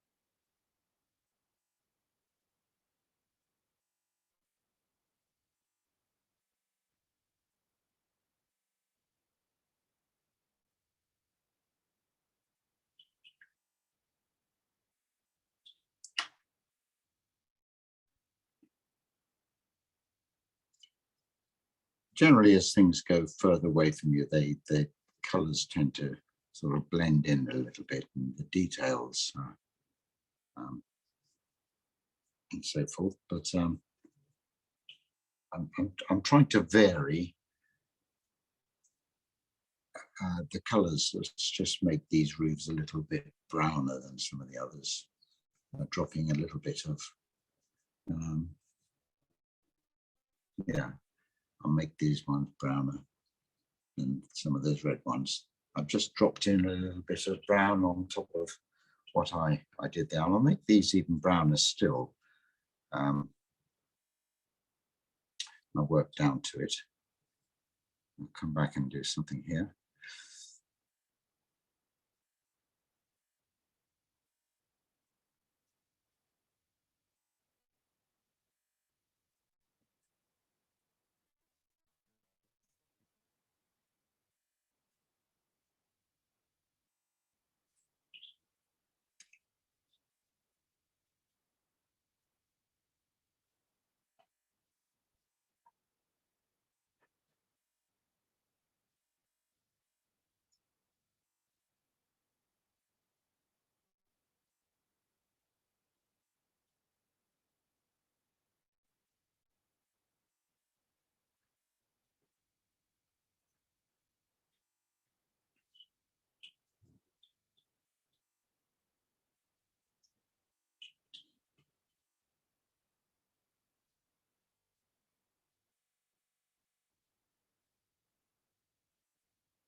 So if you're interested in looking this way, I've made this all pretty much the same there, but I just want to vary it a little bit. So can you revise the roof colours again, please, Mike? Well, it's all started off with burnt raw sienna, and then I've made it more orangey by bringing in either a light red or a burnt sienna. But then, if I wanted to go more brown, I've added a little bit of burnt umber, say, or if I want to make it lighter in the shadows, I don't use so much this one here. I don't use so much pigment, a bit more water. And this one here that I'm describing if it's all very wet here at the moment, so if I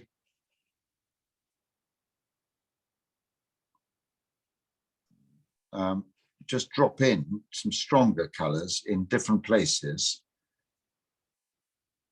and depending on how wet it is, it can sort of paint itself a little bit. I've done that here, so you get a variety of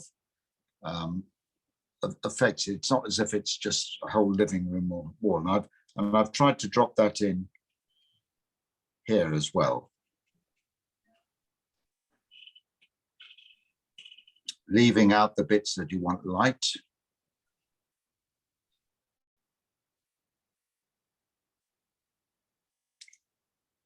And you find as you go around, you kind of start to speed up a little bit as well. So I'm sort of virtually done with that. I'm going to paint this area here and see what's left to do.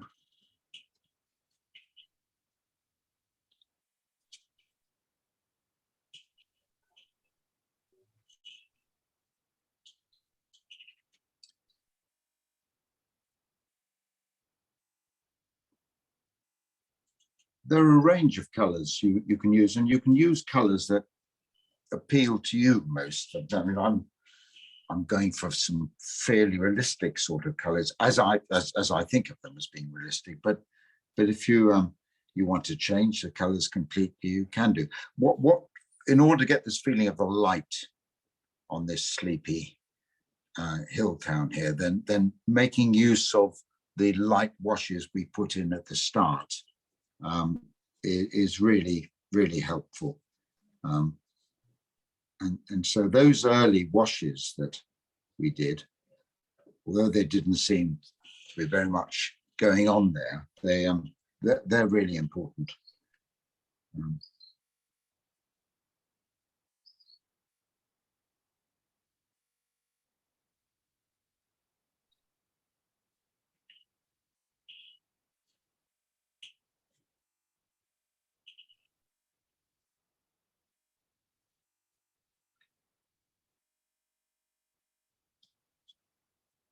I've just noticed some of these houses here are obviously yellow, a deep sort of Tuscan yellow house. So I'll see if I can create some of that.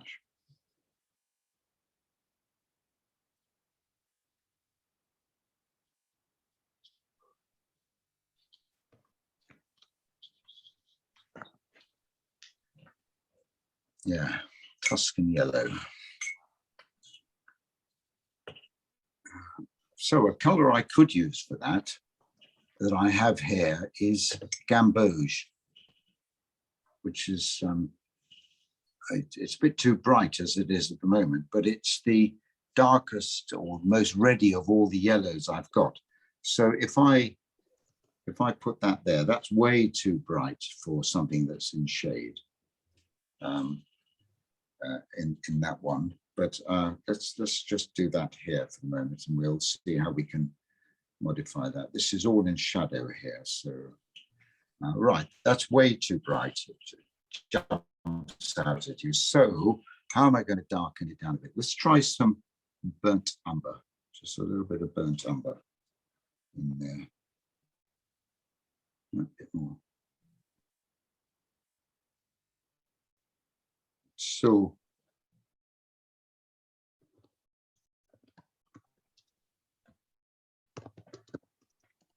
but it's not too bright like a bright sunflower.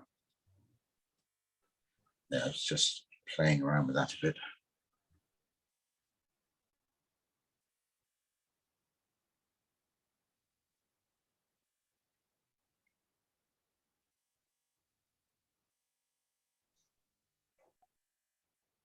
So I'm hoping in a painting like this, you're just sort of getting the idea that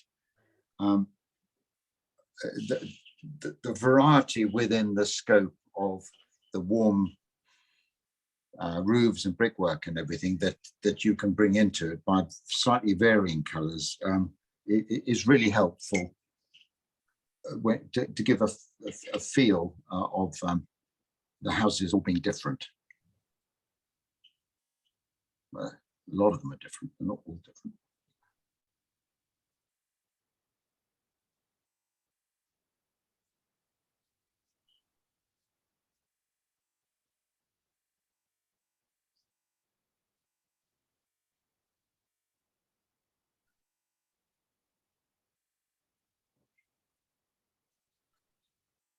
And this roof, which is the closest one to us,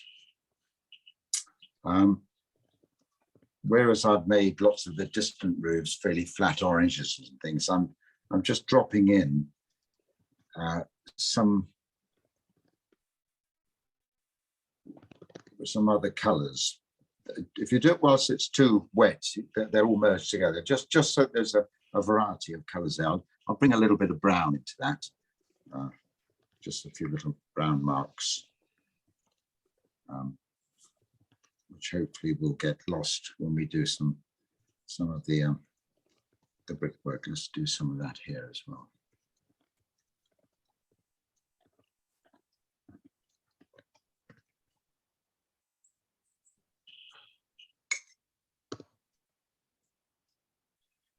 Right, how are we doing time-wise? We've just gone over 2 hours. Okay, we're doing fine. I'll make that a bit darker, I think, so.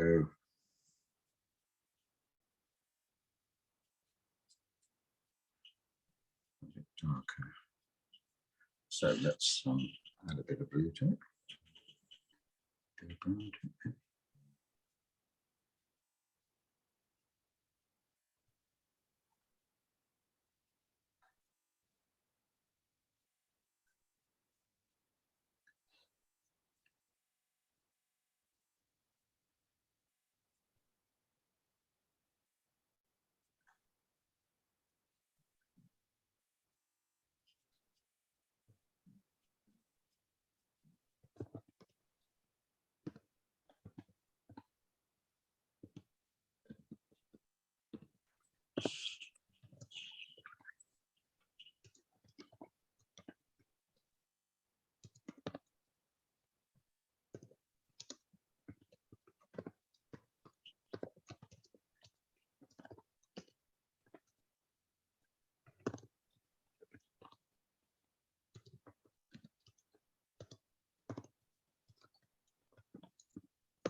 These roofs are probably the most complicated of them all, these little ones here. Let's see if we can get away without putting too much detail in.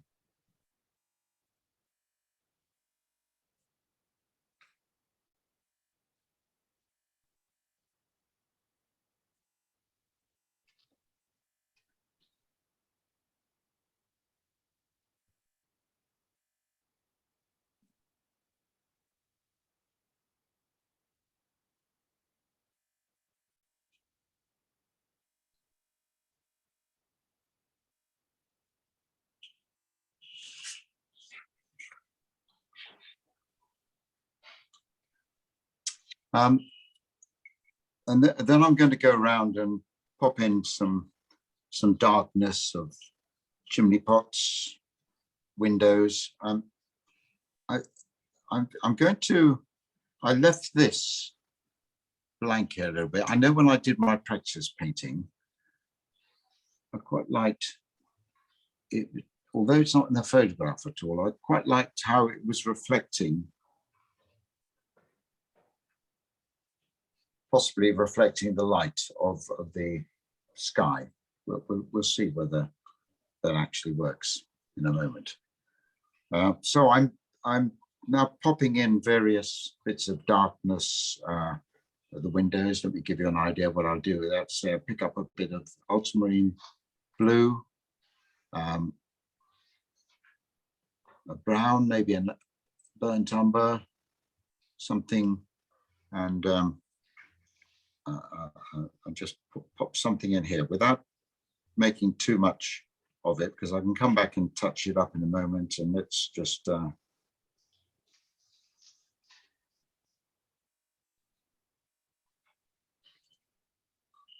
right, off we go. There's some of the little detail, the roof, the chimney pots, the windows, some of the little markings that we've got here. I'm making them lighter or darker as I see fit. This little chimney here.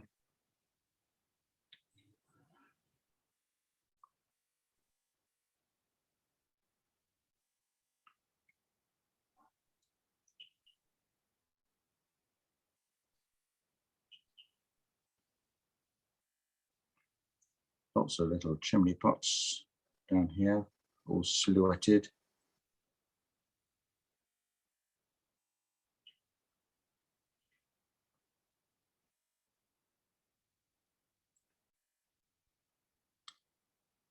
In our next stage, we can come back and add any other particular details, but I'm just showing these as being dark against the sky wherever possible.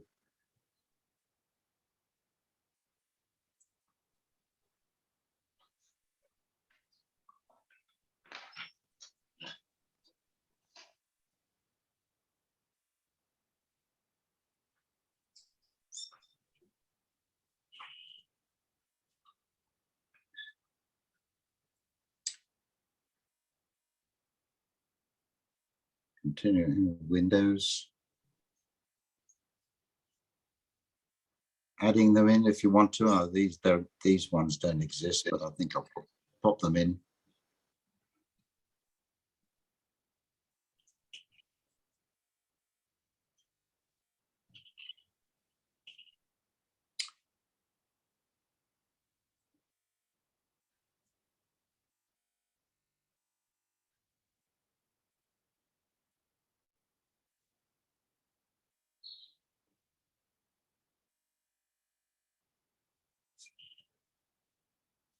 Someone talked about bringing a tree on the right-hand side. I'm just wondering. No, I think I'll leave it on the basis I'm sort of leaving things on the edges a little bit at the moment.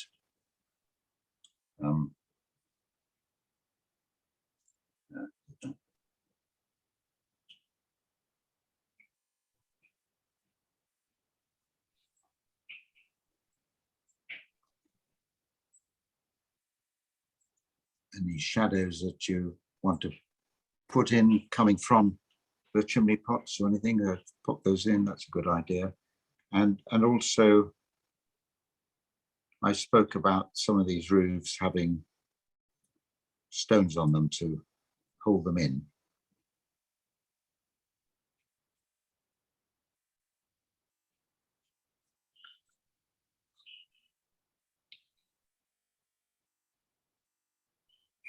Maybe see I'm making various marks there that might be useful. I'll come back to that one later. So the doorway is in here.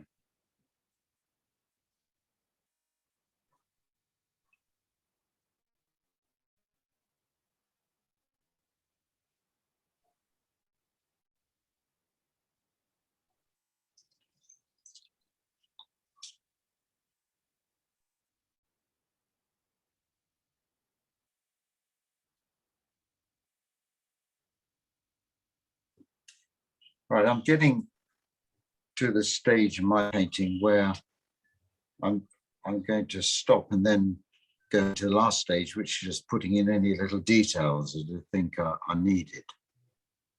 I'm not going to do anything to the sky or the background, however that's come out, or just leave that. I can see myself putting in some extra dark bits, a couple of very light bits, and I might make some of this dark here where the trees are.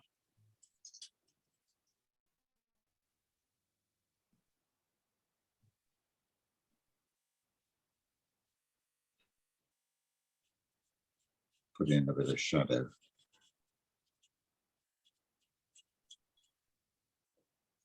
So most of the rooftops don't have that much detail in them. I've deliberately left it out, but this one up the top, I'm just popping in a few little shadow marks, which might suggest that we've got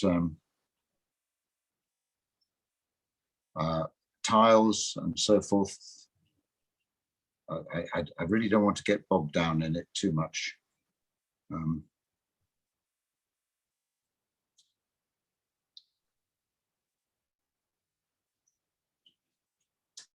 So that we can get the painting finished on time.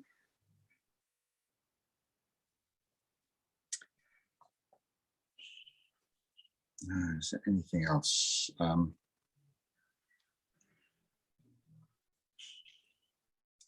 I want to make anything darker? Do that darker next.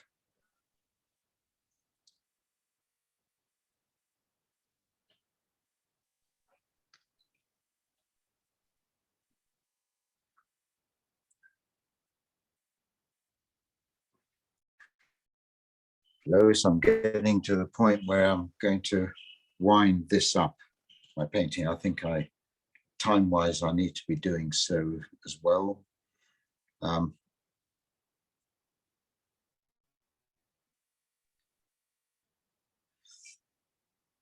Yeah, I'm going to we'll give people time to catch up now on that, Lois. So that's as much as I'm going to do at this stage.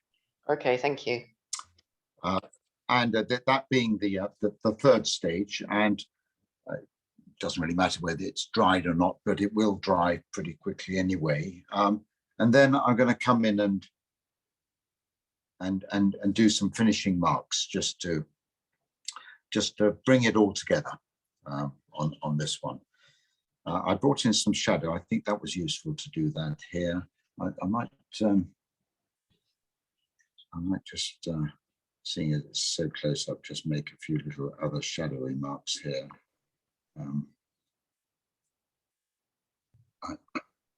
I'm trying not to get bogged down in drawing every single little tile, just to keep those marks fairly fluid. Right. Anything else I need to be doing, I think, at this stage? No. Is that a bit bright here? Yeah, I'm just going to make that bit here a little bit darker in a moment. Yeah, I'll do that, but well, I'll do it now. It's almost dry. It's just. Yeah, I'll do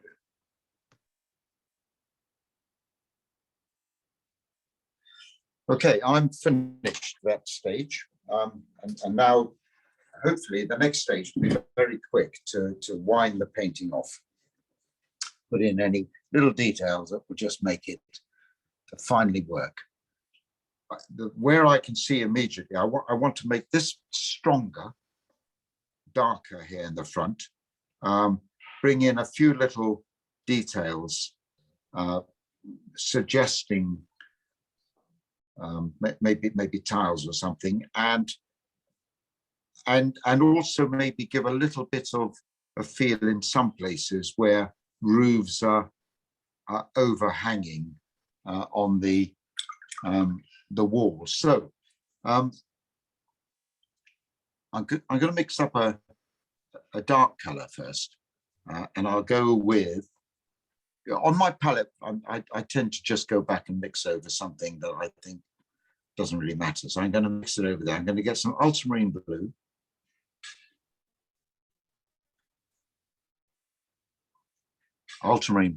And I want to go for a dark color. Now, I'm not going to use this color here, which is neutral tint, which is the darkest, sort of blackest color I've got, although it's not black, it's sort of gray.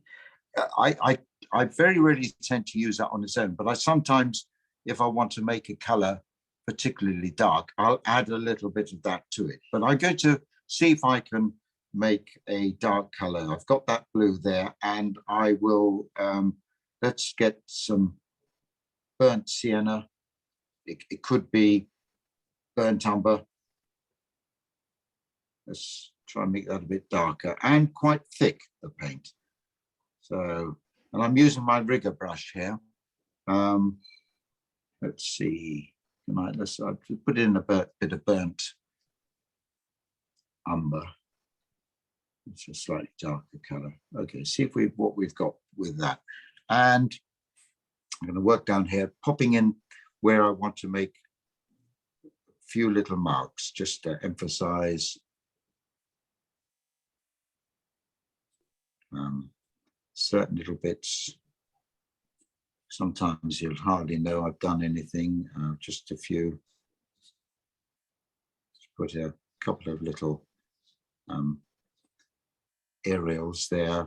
I'm looking at these chimneys, and I've talked about being under these. I really want to emphasize the light that's on that, although it doesn't show, that light doesn't show so much on the photograph. So having put a shadow in, I'm just going to make this really dark. In fact, I'll use a little bit of neutral tint to make it even darker. And I'm just running that right underneath.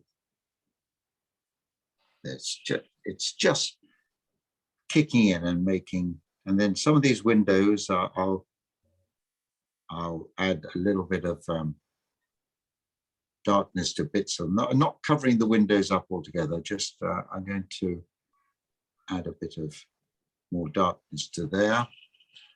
And a lot of these things you'd hardly know that I've done anything there.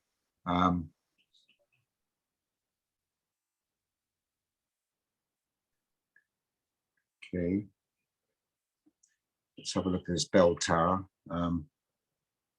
Put a bell in there, some description. And a couple of windows.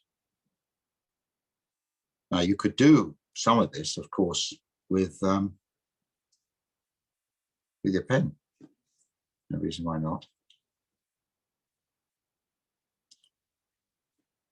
And indeed, as the whole painting has gone on, you could keep adding more to it with ink if you want to do that. I think I'm just going to add a little bit of shade to that dome. This dome here, just it's a little bit too light. So the way I'm going to do that is to pick up some cleanest water I could get and put that over the top right hand bit there. That's just clean water. And with sort of quite strong paint, that's too strong still. I'm just going to paint that, but can you see how it's slowly going to hit it hits the water, and it will slowly start to paint itself. I don't know if that's enough. Because I mentioned at the start I wanted to keep it that fairly soft there. Okay, so let's go back to anything else here. Any other little marks I want to make?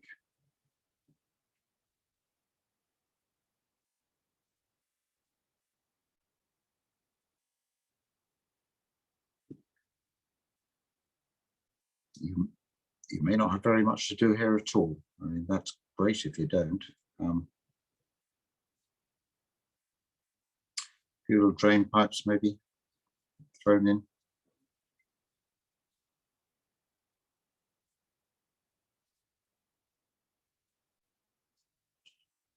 Okay. I'm getting close to finishing now. There's one or two little bits here. I've kind of left that area, and I kind of left this area. I think this little square that's here is a little bit too white. My paper's this paper's quite white actually, so I'm just going to pop that in there just to get rid of that because I quite like that white building. I did mention that at the start, didn't I? So, yeah, we'll be finished in 10 minutes, Liz. There we go. Anything else? How about a few little, not really strong paint, that's too thick. A few little, that's too strong.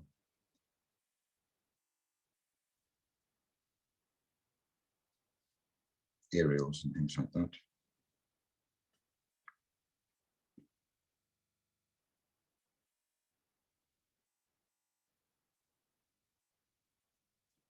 Right, I'm going to do something. The main thing I want to do is these trees. So the colors I used for that were my convenience green. So let's just mix that convenience green in there a bit.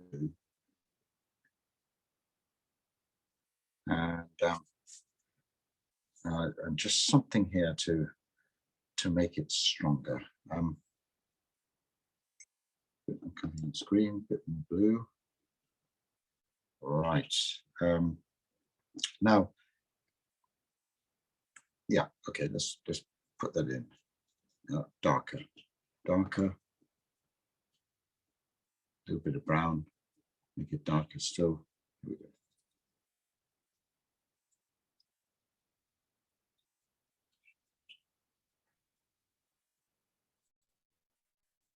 And I'm using my brush in this strange, using it by pushing it down a strange haphazard way. Let's just make that a bit darker here.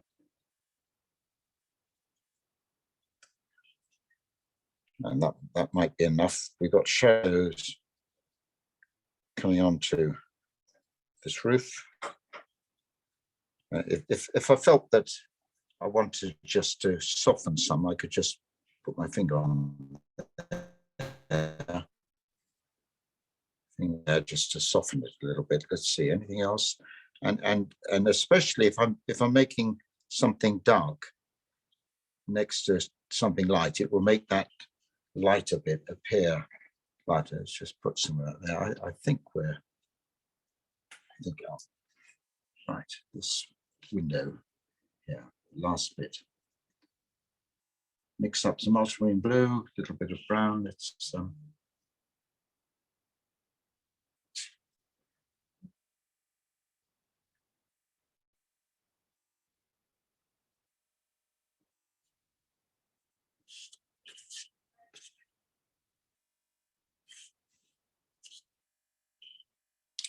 so the little bits of the painting that maybe haven't been finished, but in a sense, it doesn't matter. Just little marks. Just suggest that we've got some tiles here.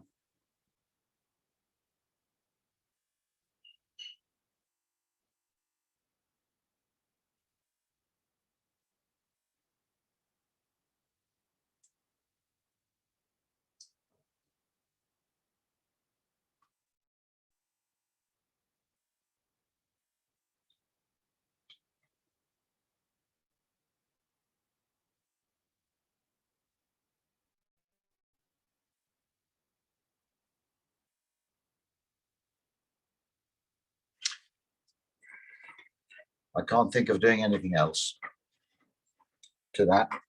It might be that when I had a rum punch later on today, I'll come back to it and do something, but I don't think so. And it could be that at this stage you might want to use your pen. Let me just show you, give you an idea and say right, well, just a few little marks might be done here. What's happened with this roof? Sort of a few little marks here. The marks you didn't make at the start you might want to do that in using a pen and wash technique. Come back to it.